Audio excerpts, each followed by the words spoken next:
Hello, my students and friends. Welcome back to the series of video classes for the subject of physics for ICSE class 10th students. And today we are back with the next lecture, that is the lecture number 10 from the second chapter of physics, which is work, energy and power. And this is going to be the last lecture of this chapter. Okay, so the topic we are going to complete today is conservation of energy.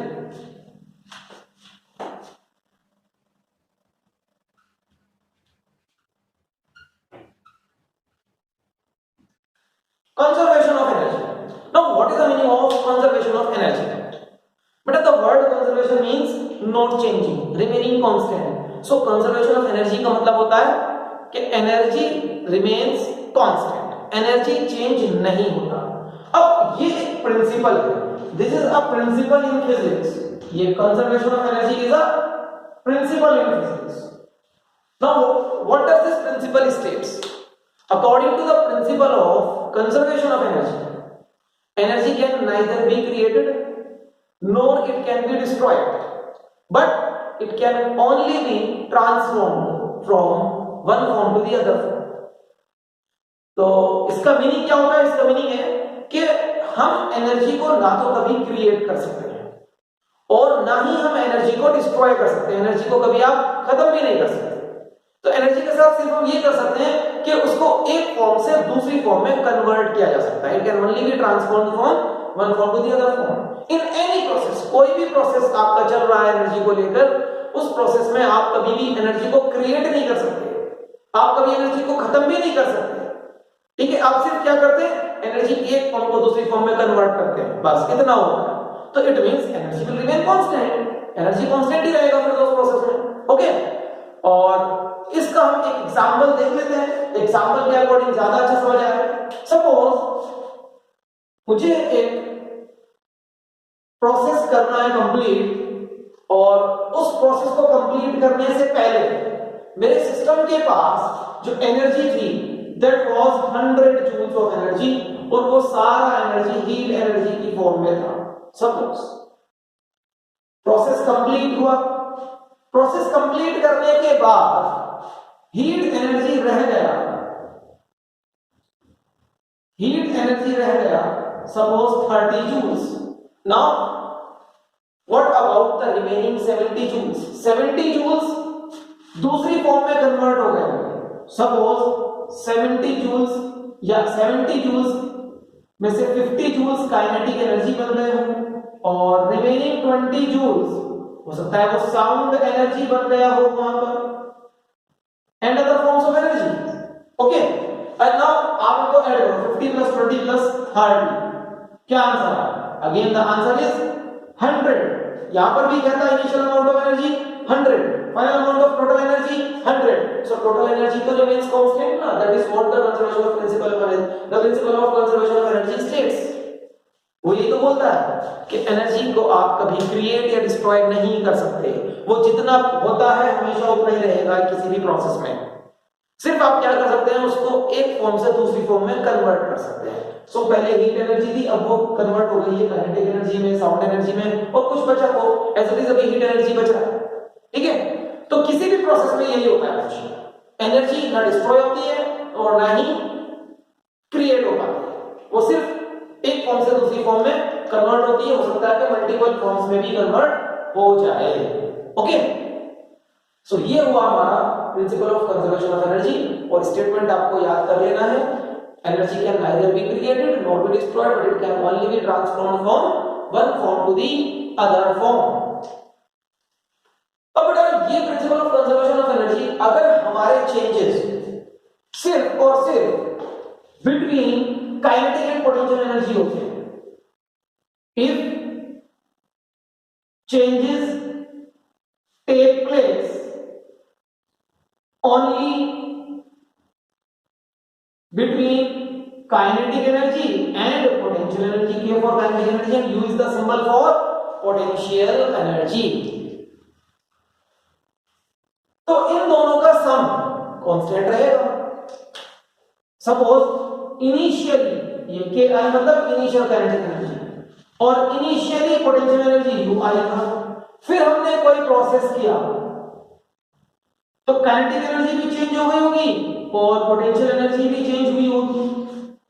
लेकिन इन दोनों का समझो पहले था, मतलब पहले जितना भी मैकेनिकल एनर्जी था, टोटल मैकेनिकल एनर्जी पहले जितना भी था, टोटल मैकेनिकल एनर्जी इनिशियली जो था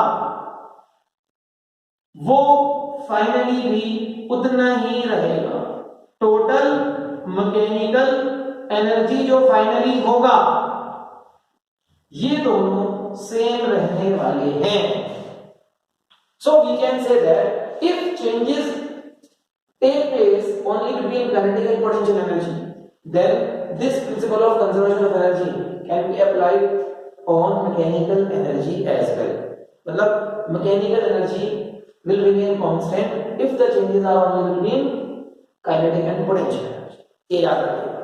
और जब आप इसको यूज करेंगे तो there is one condition which must be fulfilled. Condition क्या है? No friction. फ्रिक्शन ना हो कहीं, नो फ्रिक्शन। सो आप कह सकते हैं कि ये एक आइडियल कंडीशन है, बिकॉज फ्रिक्शन थोड़ा बहुत तो कहीं ना कहीं जरूर होता है। ओके, तो this is ideal condition.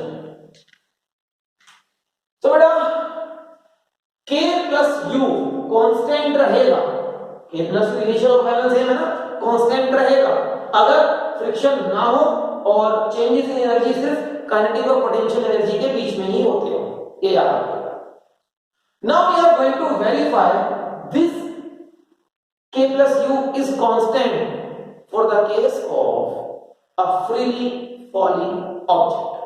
For the case of a freely falling object, हम freely falling object के ऊपर इस चीज को वेरीफाई करेंगे और चेक करेंगे कि क्या ये सही है या नहीं है under the condition when there is no friction. तो स्टूडेंट्स अभी तक यहां पर जितना भी मैंने आपको बताया है, please make notes of these topics and then we are going to proceed further. And now students we are going to verify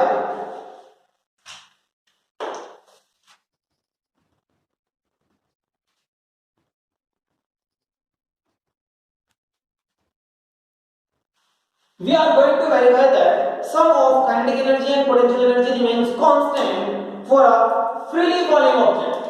For a freely falling object.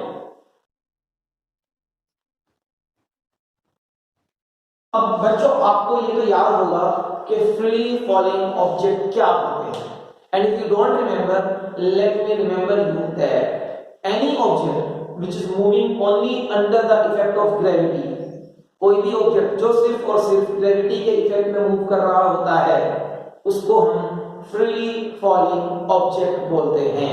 Okay, that is known as freely falling object. तो अगर मैं कोई भी object को अभी यहां पर release कर दूं, suppose this is a marker और मैं इसको रिलीज कर दूं तो ये नीचे जाएगा, तो ये क्या था?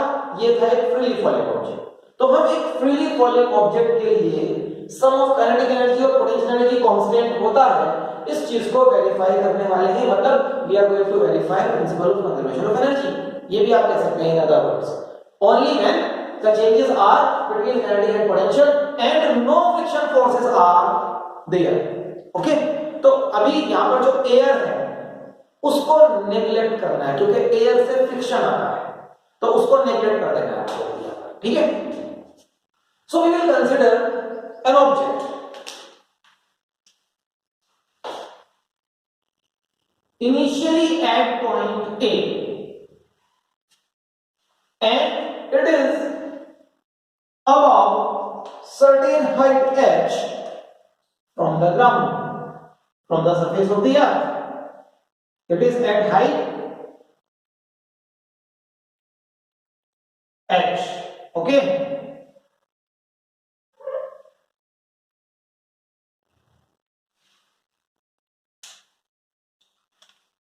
when it will come to the surface of the earth,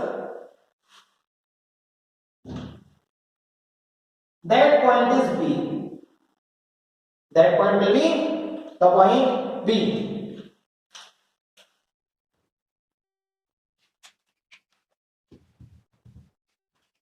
Suppose at the object is at rest, तो इसकी इनिशियल स्पीड क्या है, u is equals to 0 and now it is allowed to fall down. फिर हम इसको allow करते हैं नीचे गिरने के लिए। ओके, तो जैसे ही ये नीचे गिरेगा हमें इसके पाथ पर किसी एक पॉइंट, एक रैंडम पॉइंट C पर चेक करना है कि इसके पास अब कितनी एनर्जी है और वो उतनी है कि नहीं जितना इनिशियली एनर्जी थी। और जब वो फाइनली B पर पहुंच जाएगा तब भी हम चेक करेंगे कि उसके पास कितनी एनर्जी है। अगर पॉइंट A, पॉइंट C और पॉइंट B पर एनर्जीज सेम है तो हम कह सकते हैं कि K plus U is constant for a freely falling object. अब यहां पर देखो बच्चों, इनिशियली उसके पास कौन सी एनर्जी है, वो रेस्ट पर है, वो मोशन में नहीं है, मतलब काइनेटिक एनर्जी तो उसकी कितनी होगी, काइनेटिक एनर्जी हो जाएगी उसके पास 0। तो यहां पर kinetic energy is going to be 0। कौन से पॉइंट पर, K पॉइंट पर काइनेटिक एनर्जी इज 0। बट यहां पर उसके पास पोटेंशियल एनर्जी कितना होगा, potential energy at point A mgh, the formula is mass, suppose the mass of this object is m, m मतलब mass, g acceleration due to gravity and height is h, तो ये इसके पास potential energy है। तो what is the total energy at point A for this object of mass m,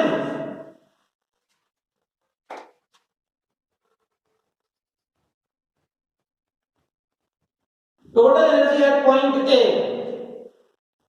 EA is equals to KA plus UA। तो EA is equals to what is KA, 0, क्योंकि कोई motion नहीं है, kinetic energy will be 0, kinetic energy is due to motion, motion नहीं है तो kinetic energy is 0 and potential energy is mgh। so the total energy at point A is mgh which is the mechanical energy। remember this कि ये mechanical energy है। तो देखो K plus U का sum point A पर mgh है। Let this be equation number 1।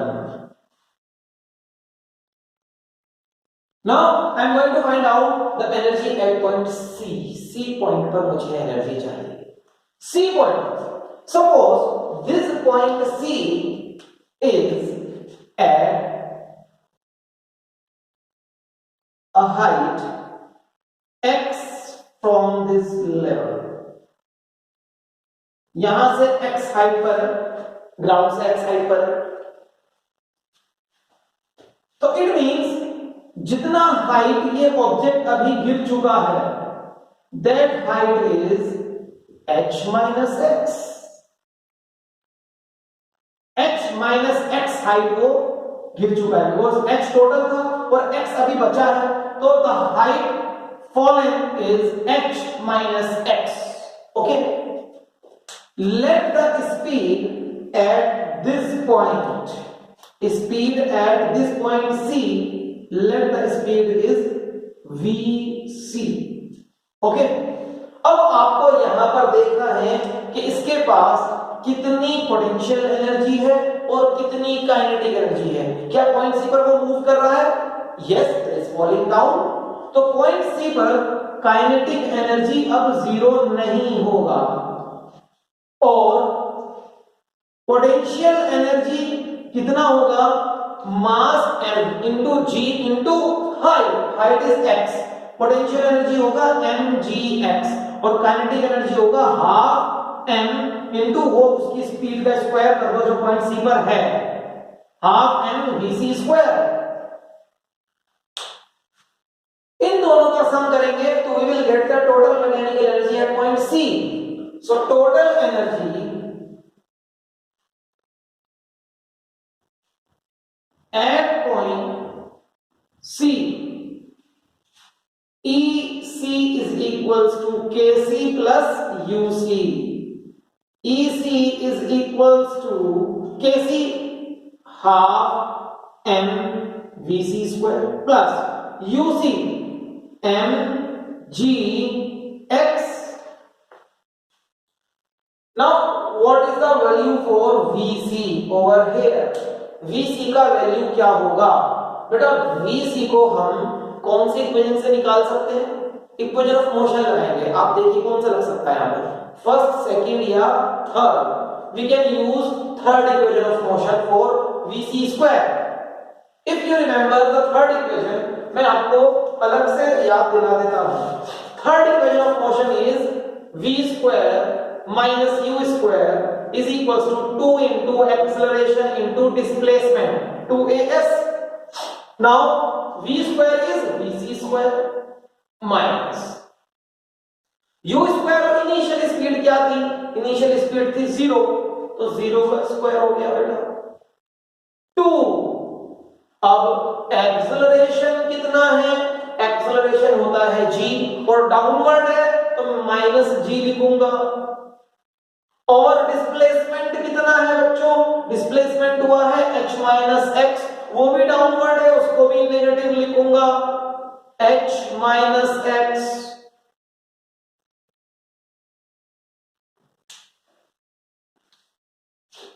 मुझे लगता है कि ये लास्ट लेटर्स, लास्ट सिंबल्स कैमरे में नहीं आ रहे, शायद मैं दोबारा लिख देता हूं। और सर ये आपने क्या लटकाया हुआ है यहाँ पर? ये कौन कौन सोच रहा है बेटा? इसके साथ भी आज हमें थोड़ी सी पढ़ाई करनी है, बताएंगे ये क्या है। तो vc square minus 0 square is equal to 2 minus g minus h minus x। बेटा जो चीजें डाउनवर्ड होती हैं वो नेगेटिव लिखते हैं इक्वेशंस ऑफ मोशन में, you should know this, class 9 में आपने पढ़ा होगा। तो vc square minus 0 square is equal to minus minus plus 2g h minus x। This can be written in place of vc over here. Okay, ये आपको याद रखना है, डायरेक्टली याद रख सकते हो। अगर कोई object, listen to this concept, और इस कॉन्सेप्ट को आगे से याद रखिएगा। अगर कोई ऑब्जेक्ट इनिशियल स्पीड 0 के साथ फ्रीली फॉल करना शुरू कर दे, ग्रेविटी के इफेक्ट में नीचे गिरना शुरू कर दे, तो उसने अगर एक डिस्टेंस, सपोज y डिस्टेंस नीचे गिरा है अगर, तो उसकी स्पीड y डिस्टेंस गिरने के बाद हो जाएगी under root 2gy। The concept can be shown diagrammatically. अगर कोई ऑब्जेक्ट इनिशियल स्पीड 0 थी उसकी और उसने फ्रीली फॉल करना शुरू कर दिया, फ्रीली फॉलिंग करते करते उसने y डिस्टेंस कवर कर लिया, तो अब यहां पर जो उसकी स्पीड है वो होगी अंडर रूट 2gy। ये डिस्टेंस यहां आ जाएगा, वर्टिकल डिस्प्लेसमेंट। ओके, आपके इस एग्जांपल में क्या हो रहा है?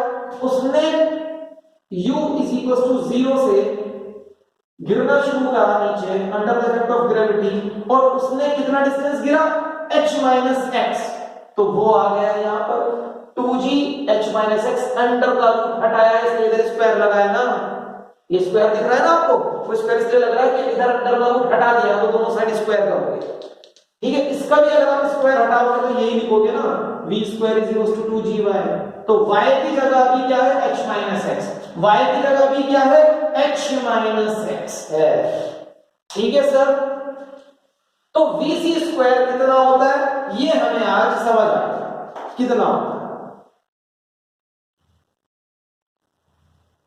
कि अगर कोई ऑब्जेक्ट इनिशियल स्पीड 0 के बाद गिरना शुरू हुआ तो उसकी फाइनल स्पीड होगी under root 2g into displacement, के वो कितना डिस्प्लेसमेंट गिर गया? h माइनस x डिस्प्लेसमेंट गिर गया, प्लस mgx। ये इज कॉपी। नाउ 2 कैंसिल्स 2, इस ब्रैकेट को ओपन करेंगे, mgh minus mgx plus mgx। देखते हैं क्या आ रहा है? mgh minus mgx plus mgx। अरे ये क्या? ये तो कैंसिल हो गए, होने की चाहिए बेटा, जब भी तो एनर्जी मेरे पास कितनी आएगी? mgh। मतलब C पॉइंट पर भी उतनी ही एनर्जी है जितनी एनर्जी ए पॉइंट पर थी, जितनी यहां उतनी यहां, अभी तक तो एनर्जी कांस्टेंट चल रही है। अब इस बी पर भी देखेंगे फाइनली ग्राउंड पर कितनी एनर्जी होने वाली है, वो भी हमको देखना है। ओके, सो स्टूडेंट्स अभी तक तो कोई प्रॉब्लम नहीं है ना।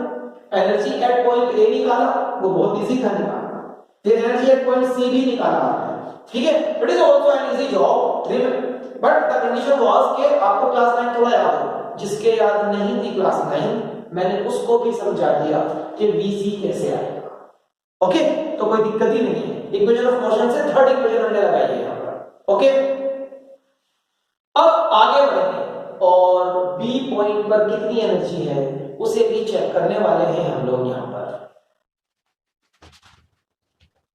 देखो total energy at point B, जो फाइनली नीचे ग्राउंड पर है वो पॉइंट बी, तो E B is equals to kinetic energy B पर कितना होगा और पोटेंशियल एनर्जी बी पर कितना होगा। तो ई बी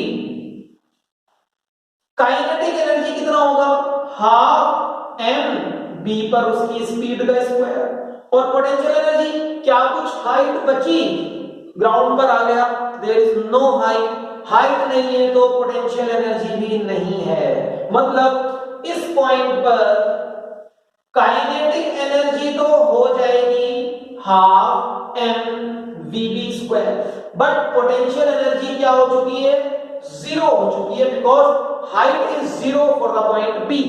ओके, तो जब आप लिखेंगे ना M G into height is zero, M G into zero will become zero. Now again आपको कैलकुलेट करना होगा वीबी। वीबी कैसे कैलकुलेट होगा, सेम अभी मैंने आपको समझाया। अगर कोई ऑब्जेक्ट y डिस्टेंस गिरेगा तो उसकी स्पीड y डिस्टेंस गिरने के बाद होगी v square is equals to 2gy, और अगर h डिस्टेंस गिरेगा तो कितनी होगी, v square is equals to 2gh होगी। तो v square is equals to 2gh होगी, तो ये vb यही है ना, पॉइंट बी है ये, यहां आपको vb लिखना है। ओके, और ये है पॉइंट बी। तो EB is equals to half m, और VB के प्लेस पर 2g कितना गिरा, h गिर गया, पूरा ही गिर गया, h गिर गया, 2 कैंसल्स 2 एंड जस्ट चेक कि EB कितना आ रहा है, mgh। Wow, again the same, mgh mgh mgh, it means total energy point A पर भी mgh, total energy point C पर कहीं भी हो सी, यहां से यहां तक mgh, और total energy at point B जब वो ग्राउंड पर गिर जाता है, बिल्कुल ग्राउंड को टच करने वाला है, तब भी उसके पास टोटल एनर्जी कितनी है, mgh। It means for a freely falling object the sum of kinetic energy and potential energy remains constant. This has been verified. बेटा ये बहुत इंपॉर्टेंट क्वेश्चन है, कई बार इसको वेरीफाई करने के लिए एग्जाम्स में आता रहता है। So be prepared for this question. Okay, copy करें इसको and then we will proceed further with this lecture.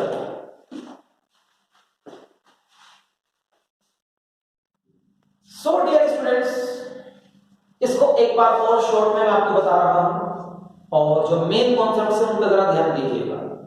जब हमारा कोई ऑब्जेक्ट इनिशियली रेस्ट पर है, एक हाइट h पर, okay, height h initially at rest, उसके पास काइनेटिक एनर्जी नहीं है क्योंकि वो रेस्ट पर है, और उसके पास क्योंकि वो h हाइट पर है, उसकी पोटेंशियल एनर्जी कितनी होगी, mg इनटू हाइट, वो हाइट h है तो mgh। डन। अब आपको चेक करना है कि क्या हर जगह पर उसकी यही एनर्जी होती है, तो हम एक फाइनल पॉइंट चेक करेंगे, कोई भी एक रैंडम पॉइंट बीच में सी, वो यहां से यहां तक कहीं भी हो सकता है, ठीक। तो हमने सी पॉइंट को रैंडमली ले लिया और उसके लिए कैलकुलेशन की, उसका भी आंसर mgh, फाइनल पॉइंट का आंसर भी mgh। तो हम कह सकते हैं सिंस, ये स्टेटमेंट लास्ट में लिखना होगा, आप कॉपी कर लेंगे स्टेटमेंट को लास्ट में, since total mechanical energy at point A, at point C and at point B remains constant which is mgh, so the sum of kinetic energy and potential energy for a freely falling object, ये क्या लिख दिया मैंने, for a freely falling object for a freely falling object remains constant. Okay, अब यहां पर actually देखो हो क्या रहा है, अब धीरे धीरे देखो क्या हो रहा है।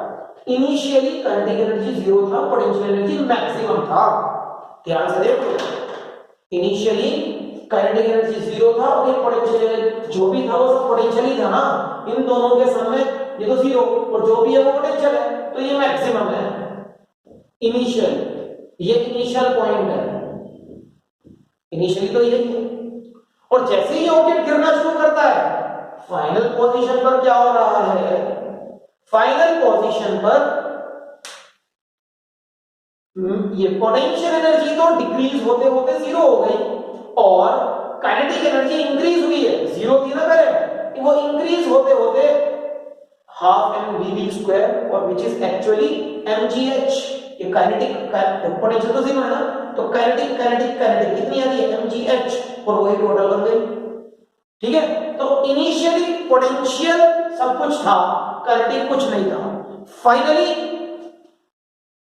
पोटेंशियल 0 कुछ नहीं है और काइनेटिक सब कुछ है, काइनेटिक मैक्सिमम है, कह सकते हैं क्या, अब काइनेटिक मैक्सिमम है और ये मिनिमम है, मिनिमम कितना हो चुका है 0, क्योंकि ग्राउंड पर पोटेंशियल एनर्जी को 0 लेते हैं इसलिए 0। ओके, तो इट मींस जैसे जैसे कोई फ्रीली फॉलिंग ऑब्जेक्ट गिरता है, क्या गिरा है, चलो ये गिरा है, जैसे जैसे कोई फ्रीली फॉलिंग ऑब्जेक्ट, सपोज ये फ्रीली फॉलिंग ऑब्जेक्ट ले लेता हूं मैं, एक मोबाइल ही गिरा देता हूं, जैसे जैसे ये ऑब्जेक्ट यहां तक गिरेगा,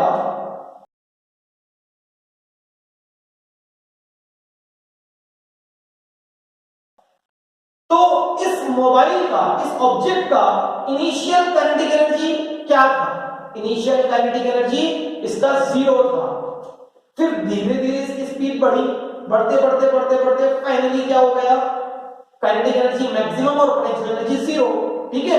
तो फाइनली क्या हो गया, काइनेटिक एनर्जी मैक्सिमम और पोटेंशियल एनर्जी 0, बीच में कहीं दोनों एनर्जीज पार्शियली प्रेजेंट थी, थोड़े थोड़े पार्ट दोनों के थे बीच में, देखो बीच में ये भी है mgx और ये भी है थोड़ा, तो बीच में दोनों होती हैं, इनिशियली सिर्फ पोटेंशियल होती है और फाइनली पोटेंशियल मिनिमम और काइनेटिक मैक्सिमम होती है। Remember this I am going to write in a table, उस टेबल से आप समझेंगे तो आपको बड़े अच्छे से समझ में आएगा। ओके, मैं टेबल लिख देता हूं। So I am having a table और मैं इस टेबल में देखिए किस तरह से सब चीजों को पूरा करने वाला हूं। ये हमारा एक कॉलम होगा जो पोजीशन बताएगा कि अभी फ्रीली फॉलिंग ऑब्जेक्ट कौन सी पोजीशन पर है। सपोज इनिशियल पोजीशन, इनिशियली कहां था, टॉप मोस्ट पॉइंट पर, कौन सा पॉइंट था, ए था सर, ठीक है ए था। काइनेटिक एनर्जी कितनी है वहां पर, 0। आप सोचो अगर काइनेटिक एनर्जी 0 है तो स्पीड 0 रही होगी। पोटेंशियल कितनी थी, पोटेंशियल बोलिए, पोटेंशियल जो थी सब कुछ पोटेंशियल ही था, सब कुछ mgh, वो क्या है, वो मैक्सिमम है जी, ठीक है मैक्सिमम है, दोनों का सम करेंगे क्या आएगा mgh। ओके, एक पॉइंट सी बीच में कहीं, somewhere in between point C, यहां पर क्या हो रहा है जी, यहां पर काइनेटिक एनर्जी क्या 0 थी, ना काइनेटिक एनर्जी 0 नहीं थी, कितनी थी, काइनेटिक एनर्जी थी सी पर जितनी भी स्पीड हो उसके अकॉर्डिंग। तो वो स्पीड का आंसर क्या था, उस स्पीड का आंसर था √2g, जितना भी वो डिस्टेंस गिर गया वो कितना गिरा, h माइनस एक्स गिरा था सर, h माइनस एक्स, ठीक है बिल्कुल। पोटेंशियल एनर्जी कितनी थी, पोटेंशियल एनर्जी उस वक्त उसकी जितनी हाइट थी उतनी थी, mg इनटू हाइट, तो अभी हाइट कितनी है x, mgx3। टोटल आंसर क्या आया था, इक्वेशन 2 में क्या आंसर आया था बेटा, इफ यू रिमेंबर mgh आया था, ऐड करेंगे mgh। नाउ फाइनल पॉइंट कहां पर, सबसे नीचे बॉटम, ग्राउंड पर क्या है, पॉइंट है, ग्राउंड पर एक बी पॉइंट है, ओके, बी पॉइंट पर क्या होता है? बी पॉइंट पर हाइट खत्म हो जाती है, हाइट खत्म हो जाती है तो पोटेंशियल एनर्जी मिनिमम हो जाती है। यहां जीरो लिख रहे हैं बिकॉज हम ग्राउंड पर पोटेंशियल एनर्जी को जीरो लिखते हैं, मिनिमम हो गई। और काइनेटिक एनर्जी कितनी हो जाती है? काइनेटिक एनर्जी हो जाती है half M V A square करने के बाद वो mgh की आती है सर, बिल्कुल ठीक, mgh आती है। काइनेटिक एनर्जी इतनी आती है, क्यों? क्योंकि va का आंसर हाइट h गिरने के बाद अंडर रूट 2gh होता है, उसे यहां लगाएंगे तो आंसर mgh ही आएगा। और इन दोनों को ऐड करते हैं तो फिर से क्या आता है? mgh आता है। तो टोटल एनर्जी क्या कभी बदली? नहीं बदली। It means the sum of k plus u is a constant। Kinetic energy का क्या हो रहा है? जीरो से बढ़ते बढ़ते मैक्सिमम हो जाती है। This is now maximum, maximum kinetic energy हो गई यहां पर। ओके, और पोटेंशियल एनर्जी क्या हो गई? मैक्सिमम से डिक्रीज होते होते जीरो हो जाती है। ठीक है, ये इंक्रीज हो रही है, डिक्रीज हो रही है, तो सम तो कांस्टेंट रहा, कोई दिक्कत ही नहीं, सम कांस्टेंट रहा, सम इज कांस्टेंट। ओके, ये बेटा पूरा टेबुलर फॉर्म में मैंने आपको रिप्रेजेंट कर दिया है, इससे आपको इसे याद करने में आसानी भी रहेगी।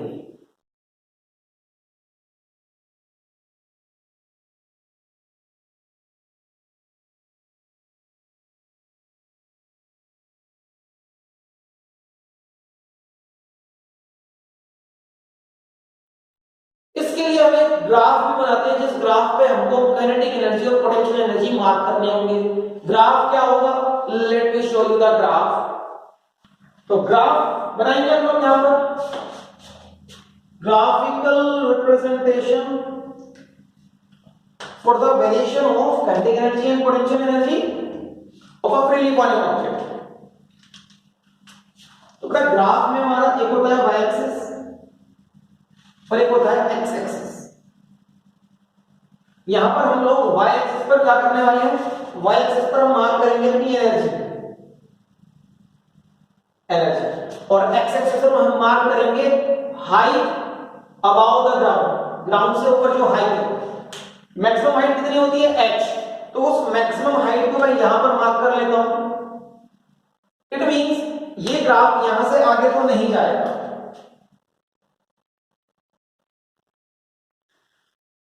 ओके, एंड सिमिलरली एनर्जी वो मैक्सिमम कितना है? mgh से ज्यादा एनर्जी तो नहीं होगा ना, और वो टोटल एनर्जी कांस्टेंट भी रहता है, टोटल मैकेनिकल एनर्जी। तो उस mgh को हम एनर्जी एक्सिस पर मार्क कर लेते हैं, मान लो वो यहां पर है mgh, और ये टोटल एनर्जी कांस्टेंट रहती है। तो first of all I am going to plot the graph for total energy. मुझे इन तीनों का ग्राफ बनाना है, total energy, potential energy and kinetic energy. सबसे पहले मैं बनाऊंगा टोटल मैकेनिकल एनर्जी का ग्राफ। वो तो हमेशा कांस्टेंट रहती है, mgh, चाहे ऑब्जेक्ट कहीं भी हो, a टू b, वो हमेशा mgh रहेगी टोटल मैकेनिकल एनर्जी। तो constant total mechanical energy means graph will be a straight line like this which is parallel to this axis, x axis। Okay, displacement वाली axis है अभी यहां पर। अब जब ऑब्जेक्ट h हाइट पर होता है, h हाइट पर पॉइंट a पर होता है, तो उसके पास काइनेटिक एनर्जी जीरो, लेकिन पोटेंशियल एनर्जी मैक्सिमम होती है mgh। तो पोटेंशियल एनर्जी अगर वो मैक्सिमम है, मतलब यहां पर है, और जैसे जैसे वो नीचे गिरता है potential energy goes on decreasing and becomes minimum, that is zero in this case. तो वो जीरो हो जाएगी ऐसे डिक्रीज करते हुए along the straight line graph. Straight line graph है,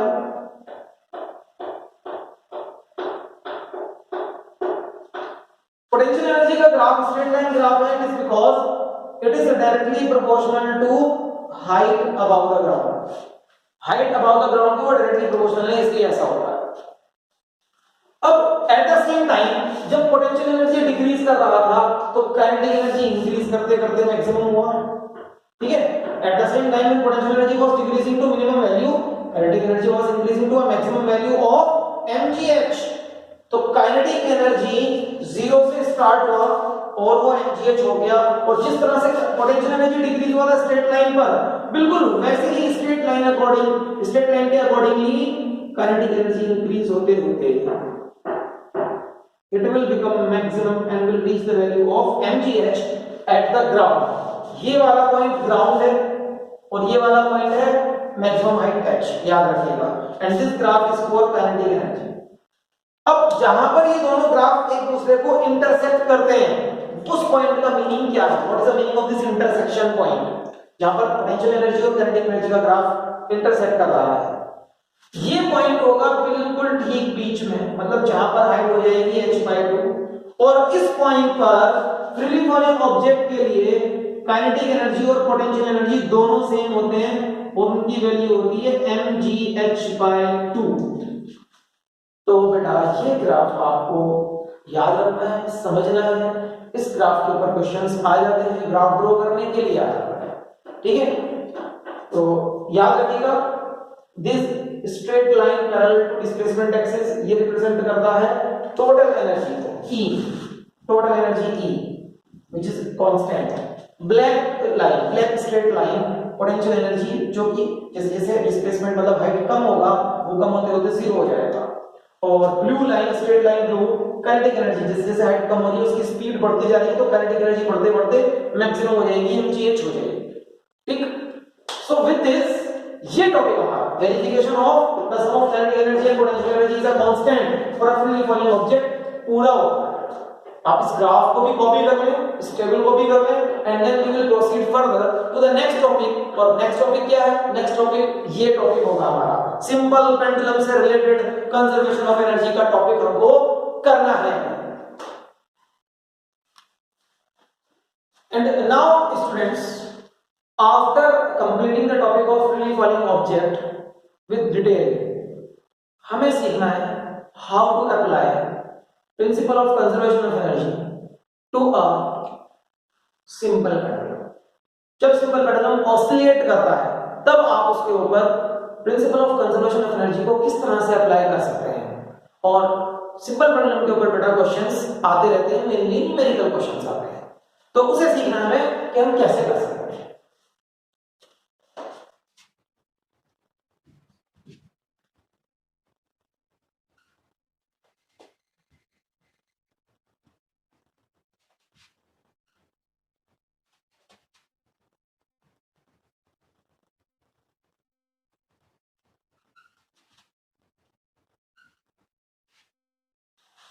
first of all, what is a simple pendulum? Simple pendulum होता क्या है पहले ये समझ लेते हैं।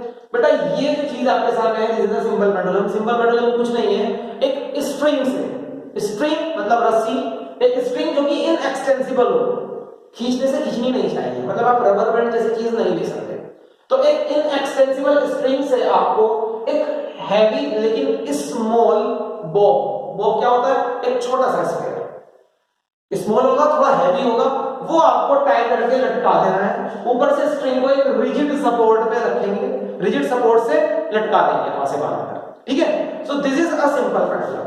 सिंपल पेंडुलम हमारे पेंडुलम क्लॉक्स भी होते हैं ना, नीचे पेंडुलम क्लॉक्स के नीचे जो ऑसिलेट करता है, that is a simple pendulum. अब जब ये ऑसिलेट करेगा, इट ऑसिलेट्स लाइक दिस, कि आप इसको एक साइड पर डिस्प्लेस करके छोड़ दें और इसके ऑसिलेशंस स्टार्ट हो जाते हैं। अगर यहां पर फ्रिक्शन ना हो तो इट विल ऑसिलेट फॉरएवर, ये हमेशा ऑसिलेट करेगा, और इसका डिस्प्लेसमेंट जो आपने इनिशियली दिया था वहां से यहां तक हमेशा इतने ही डिस्प्लेसमेंट के साथ ये ऑसिलेट करता रहेगा, ओके? बट क्योंकि अभी यहां पर फ्रिक्शन है, एयर फ्रिक्शन होता है, ऊपर जहां पर आपने इसको बांधा है वहां पर भी फ्रिक्शन है, इसको भी इस बोर्ड से भी फ्रिक्शन मिल रहा है, तो फ्रिक्शन की वजह से ऑसिलेशंस धीरे धीरे खत्म हो जाते हैं, जैसे अभी इस पेंडुलम के खत्म हो चुके हैं, ऑलमोस्ट खत्म हो चुके हैं यहां पर, ठीक है ना? तो ये सिंपल पेंडुलम होता है। अब सिंपल पेंडुलम का मैं एक सिंपल सा डायग्राम ही बना देता हूं। पहले तो आपको एक स्प्रिंग से एक छोटा लेकिन हैवी सा बॉल टाई कर देना है और ऊपर से स्प्रिंग को रिजिड सपोर्ट से टाई करके लटका देना है। Now this is simple pendulum. Simple pendulum की जो लेंथ होती है बेटा वो यहां से, जहां से आप इसको बांधा है, यहां से mid point of the Bob तक होती है, सेंटर ऑफ द बॉब तक, याद रखिए। सिर्फ थ्रेड नहीं मेजर करना, सेंटर ऑफ द बॉब तक मेजर करना होता है, ओके? ये इसकी लेंथ होती है, suppose the length is L कह सकते हैं इसको। अब इसके ऊपर आपको principal of conservation of energy के एप्लीकेशन के क्वेश्चंस किस तरह से पूछे जा सकते हैं, सो उसको देखो। अगर मैं इसको ऑसिलेट कराता हूं, सपोज मैंने इसको यहां तक लिया है, यहां तक, तो ये वाली स्प्रिंग यहां होगी ना, और यहां तक लाकर मैं इसको छोड़ देता हूं। So it will oscillate from this point A through the point be towards the other side which is directly opposite to A, that point is known as C। इस पॉइंट तक ये ऑसिलेट करेगा, ऐसे जाएगा फिर वापस आएगा, it will move like this and then it will come back like this। Okay, ये इसका एक ऑसिलेशन कंप्लीट हो जाएगा जब ये वापस इसी पॉइंट पर आ जाएगा। One oscillation is completed. अगर सेंटर से स्टार्ट कर रहा है तो सेंटर से का मतलब होगा इस साइड भी पूरा जाए और फिर इस साइड भी पूरा जाए, then one oscillation is said to be completed. Okay, जब ये सिंपल पेंडुलम ऑसिलेट कर रहा होता है, जैसे कि मैंने आपको यहां पर भी दिखाया, टू बी प्रैक्टिकल, देखो टू बी प्रैक्टिकल, ये एक सिंपल पेंडुलम है। इस सिंपल पेंडुलम की पोजीशन को मैं यहां पर मार्क कर ही देता हूं आपके सामने। This is the position of simple pendulum at rest. जब ये रेस्ट पर, इसको बोलते हैं इसकी मीन पोजीशन। जब ये पेंडुलम रेस्ट पर होगा then the position is said to be mean position। this position is mean position। यही पोजीशन बी मार्क्ड है हमारे डायग्राम में, ये पोजीशन बी है। जब मैं इसको यहां से ऑसिलेट कराऊंगा लाइक दिस, ओके, जैसे ही मैं इसको यहां से ऑसिलेट कराऊंगा लाइक दिस, यहां तक लेकर आए, तो यहां से जब ये ऑसिलेट करके इधर तक जाएगा तो ये वाला point, this point is point A, और जब ये यहां पर था तो स्प्रिंग ऐसे थी, तो आप इस स्प्रिंग को भी ड्रॉ कर सकते हैं लाइक दिस, डॉटेड बना दिया है, और ये ऑसिलेट करके इधर तक आएगा उतना ही जितना उधर आपने इसको उठाया था। तो यहां पर भी एक पॉइंट होगा, जितना इधर था उतना इधर होगा। ओके, यहां पर भी एक पॉइंट होगा and that point is on the other side C point। Done? बेटा अब आप देखिए यहां पर जो लेवल पर ये मीन पोजीशन पर होता है, जिस लेवल पर, ये लेवल मैंने बना दिया है, इस लेवल को बोलते हैं हमारा रेफरेंस लेवल है। हम मानकर चलेंगे कि यहां पर पोटेंशियल एनर्जी इसकी जीरो है। पोटेंशियल एनर्जी मतलब यू, कहां पर, बी पॉइंट पर जीरो है, क्योंकि यहां पर ये सबसे नीचे है ना। जब ऑब्जेक्ट सबसे नीचे होता है उसकी पोटेंशियल एनर्जी को हम जीरो कंसीडर कर लेते हैं वहां पर, वो हमारा रेफरेंस लेवल है। जैसे आपने फ्री फॉलिंग ऑब्जेक्ट के लिए ग्राउंड को रेफरेंस लेवल माना, तो वहां पर पोटेंशियल एनर्जी जीरो थी, ठीक, तो यहां पर इसकी पोटेंशियल एनर्जी जीरो, या फिर आप कह सकते हैं कि मिनिमम है। टू बी एग्जैक्टली करेक्ट हमको बोलना चाहिए कि मिनिमम है, ठीक है। अब एक लेवल ये वाला है, दिस लेवल, ये जब ये ऑब्जेक्ट सबसे नीचे होता है एट पॉइंट बी, उस पोजीशन को मेन पोजीशन बोलते हैं। ये वो पॉइंट है कि अगर पेंडुलम रेस्ट पर आएगा तो इसी पोजीशन पर आएगा। These points A and C, these points are known as extreme positions। वो है extreme position towards right and this is extreme position towards left। तो these points are known as extreme positions। इनको extreme positions बोलते हैं। और इन points पर height maximum होती है ना, देखो अभी ये इस लेवल पर था, अब इस लेवल पर है, तो यहां से यहां तक हाइट कुछ तो आई, दैट हाइट इज h। ये हाइट कितनी है, h हाइट है बेटा, दिस इज h हाइट। तो इस पोजीशन पर क्योंकि मैक्सिमम हो चुकी है हाइट, एक्सट्रीम पोजीशन पर क्या होता है, हाइट इज मैक्सिमम, तो पोटेंशियल एनर्जी क्या होगा, mgh होगा, और वो क्या होगा, मैक्सिमम होगा। लेकिन जब ये ऑब्जेक्ट आप यहां से छोड़ने के बाद यहां से वापस जाता है, तो यहां पर वो जो आया था तो वो इस पॉइंट पर, सी पॉइंट पर पर था, एक छोटे से पॉइंट के लिए, एक छोटे से मोमेंट के लिए रेस्ट पर आया था।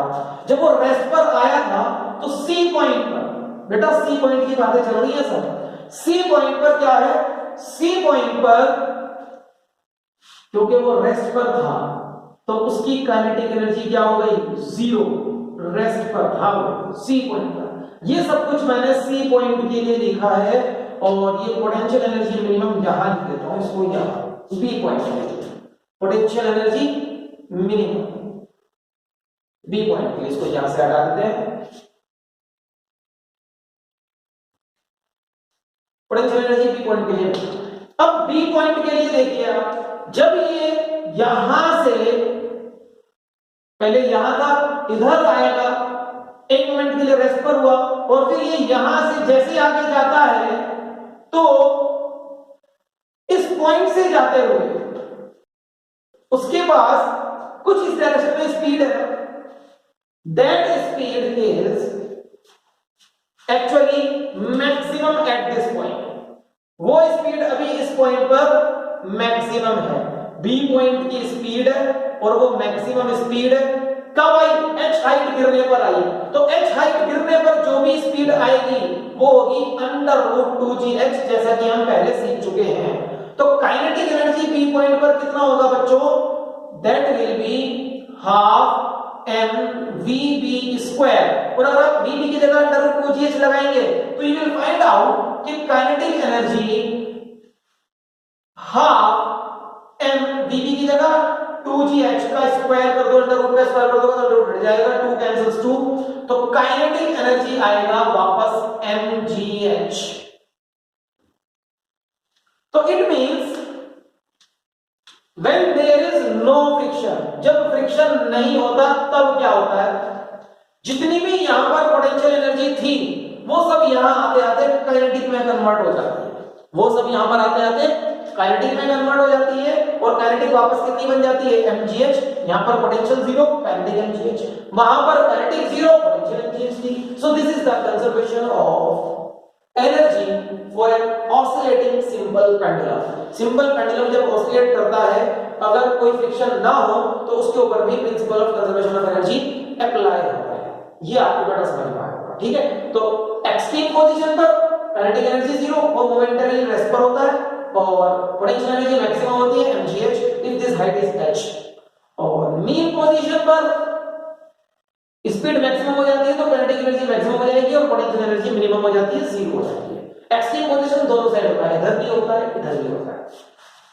इन सम ऑफ द क्वेश्चंस, अब बात आ जाती है कि न्यूमेरिकल क्वेश्चन कैसे होगा। कुछ क्वेश्चंस में बेटा हमें सिंपल पेंडुलम की लेंथ तो गिवन होती है l, लेकिन ये हाइट गिवन नहीं होती। इस हाइट को कैसे कैलकुलेट करेंगे, उसके लिए ये वाला एंगल गिवन होता है theta. Now you can look at this point as O, इस पॉइंट को O मान सकते हैं, O C, और ये वाला पॉइंट अगर मैं P मान लूं, P, तो आप ध्यान से देखो,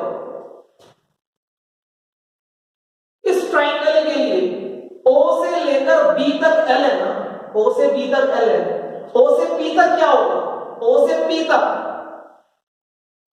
L माइनस H होगा। This is H and this is L, this is H, तो L में से H सेपरेट कर देंगे आप। अब इस ट्राइंगल के लिए, ये ट्राइंगल ये वाला ट्राइंगल है, मैं यहां से बताऊंगा L माइनस H, सो यहां से यहां तक ये पॉइंट P है, सो OP कितना आ रहा है, L माइनस H। अब आप बेटा इस ट्राइंगल के लिए साइन थीटा या कोस थीटा अप्लाई कर सकते हैं और आंसर हमारे पास आ जाए। देखिए किस तरह से, सपोज मैं करता हूं कोस थीटा, मैं करता हूं कोस थीटा। कोस थीटा होता है बेस, इस थीटा के लिए this is base OP upon hypotenuse OC, this point is O, OC, तो कोस थीटा हो जाएगा OP, OP कितना है, L माइनस H है और OC कितना है, L। So L cos theta is equals to L minus H, या फिर H is equals to L plus L cos theta, L minus L पहुंचेगा। H इधर लेकर जाओ, इसको इधर लेकर जाओ, ये H आ जाता है। तो बहुत सारे न्यूमेरिकल्स ऐसे होते हैं जिसमें डायरेक्टली आपको H नहीं मिलेगा, आपको L मिलेगा और थीटा मिलेगा, और H कहां से लाओगे? H इस फॉर्मूले से लाओगे। तो this is very important formula where theta is this angle, theta ये वाला एंगल होता है, ध्यान रखिएगा, ठीक है। So with this we have completed our topic today related to conservation of energy, और ये टॉपिक हमने फ्रीली फॉलिंग ऑब्जेक्ट के लिए भी देखा किस तरह से अप्लाई होता है, वहां तो वेरीफाई भी किया है, और इस तरह से सिंपल पेंडुलम के ऊपर लगेगा यहां पर भी देख लिया गया, ठीक है। और इसी के साथ हमारा चैप्टर 2 फ्रॉम फिजिक्स कंप्लीट होता है। With this we have completed the second chapter of our first unit।